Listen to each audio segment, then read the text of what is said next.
tuna hian wang chepa du chung le ma hera sa zep ten in suk her bulan tang dong ani ani suk her me kan ni Service continue. Point two.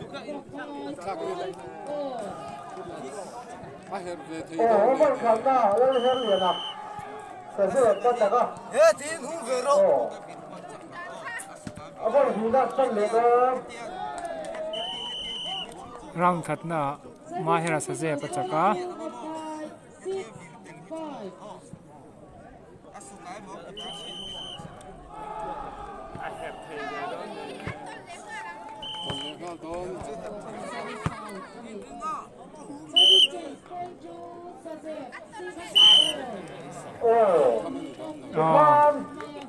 round cut na mahera dal herliana achake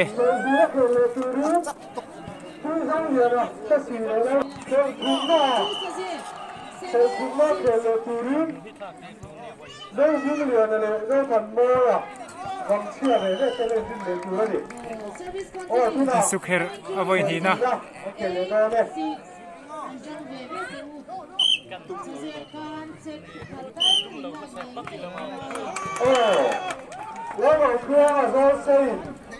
loro tuang azol sein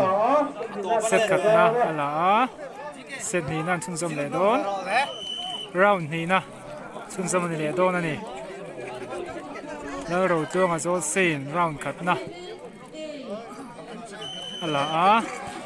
round ni na an chung som le don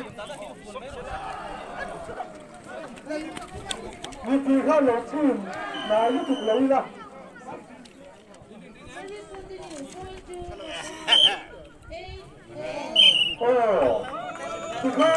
loro tuang zol si chakta ani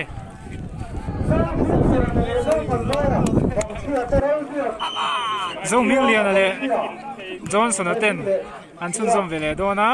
lukhum par khum hi zong ming lian a wang chia ani a opponent hi Johnson a wang chia thawani ani nuai tok ngar hle me round cut na Johnson a achaka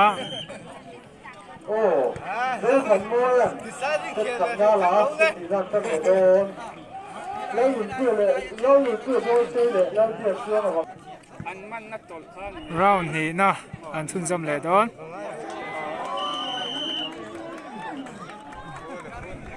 round cut na Johnson an round na la round ni na an chun jam le don ni ani nuai tok le me Johnson a achak le ta biak tuang awang chia le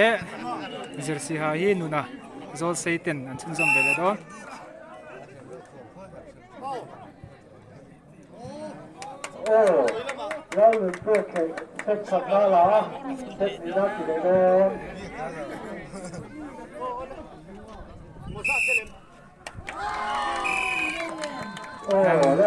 Lanun puya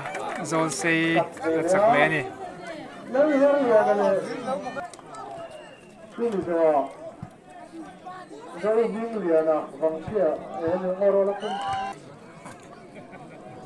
lukum var kum he lal herliana sa zep ania an chin zom le to na ni lal herliana lal herliana round khatna ala le ngala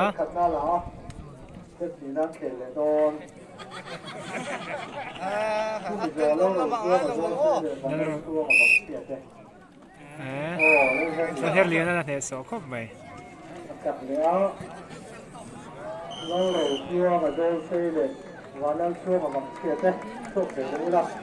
loro chuang aron luta zol sei ni a malo chuang am chia ne ani kele do ne miakro tiaro tiao mana ngem loro chuang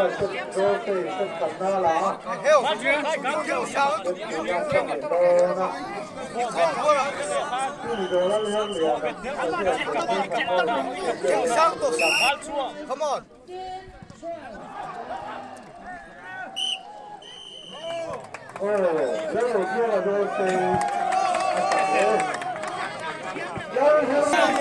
Johnson avang sia le la hem le sa sep ten anin hervele don ani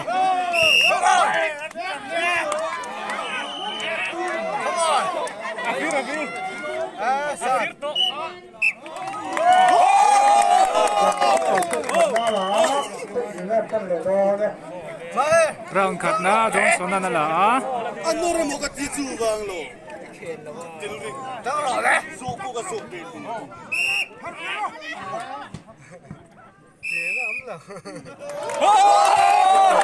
Johnson na Brown ni na ala Johnson na at saka ni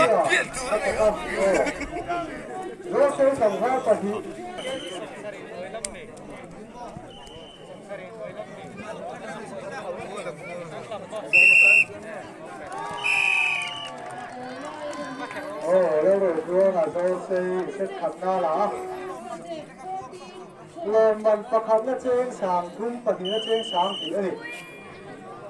Loman pakhat na in cheng sang thum man la do na Loman pani na la tu yan in cheng sang ni la do ni ni noi tong ngar ngar na me Laro tu ma zol se chak ve le ka ni tu na final den do ne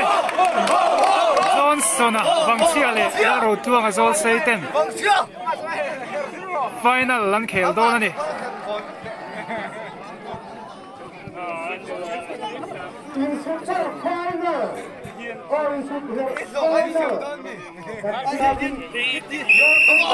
final Johnson and Brown cut now they so takin la ni